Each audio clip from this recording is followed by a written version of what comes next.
কে কি করলো না করলো তাই না, আমাদের নমিনি দিচ্ছে তারেক সাহেব।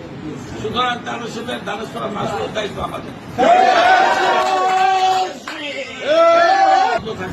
থাকতে পারে থাকুক, কিন্তু আমরা তারেক সাহেবের কথা রাখতে যাইয়া আমরা সুন্দরভাবে গণতান্ত্রিকভাবে অতিথি যাতে গণতান্ত্রিকভাবে কাজ করছি।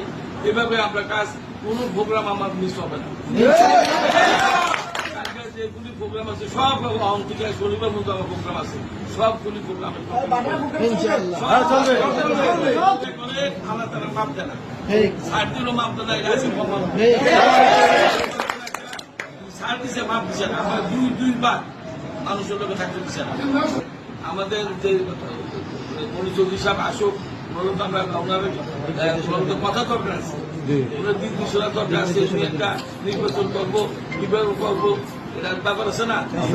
আমরা তো আমরা মতো করে গেছি, আমরা একটা দল ছিলাম, আমরা বৈশ্বিক দল ছিলাম, কিন্তু আমরা ইনশাল্লাহ প্রমাণ করে দিচ্ছি বৈশ্বিক দলের খাদ্য দল।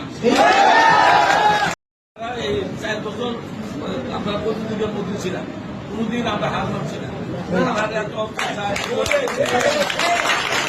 রাজনৈতিক দলের বিশ্বাসী, এখনকার দলের বিশ্বাসী, দলের বিশ্বাসী, এমন যে দলের ভারপ্রাপ্ত চেয়ারপারসন ওনার বিশ্বাসী, আমরা ওনার অনুসরণ করে আমরা এই ধৈর্য সহকারে আমরা আবার গণতান্ত্রিকভাবে আমরা রাজনীতি ফিরে গেছি।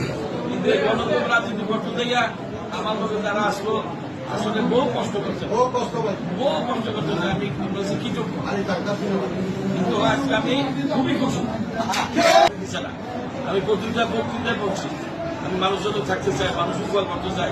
শহীদ প্রেসিডেন্ট জিয়া রহমান সাহেব আমরা শিখে দিয়ে গেছে মানুষ উপকার করতে, কিন্তু তারা এটা করতে দেয় নাই। কিন্তু আজকে যে রেজা তারা পাচ্ছে, প্রথম রেজা লাগছে তারা পাচ্ছে, রেজা পাওয়া শুরু করবে। একটা সঠিক সময় সঠিক সিদ্ধান্ত নিচ্ছে, কোনো দ্বিধাদ্বন্দ্ব কিছু নাই। তুমি আসো, নমিশন পাইছে আল্লাহ দিছে ওনারে, বা তুমি আসো, আমরা বসে একটা কত গঠনমূলক কাজ করুন, কিভাবে কাজ চালান যায়।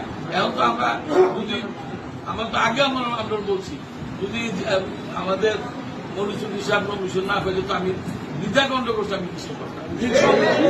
সুতরাং বক্তব্য মার্কে আমরা দানেশ্বরা পাইছি, এটা আমরা একটা বিষয়, এই বিষয়টা আমরা সামনে আনতে দেবো। এখন সুযোগ দেবো দানেশ্বরা ভোট দিন, এটা আপনার বলে গণতন্ত্রের সুবিধা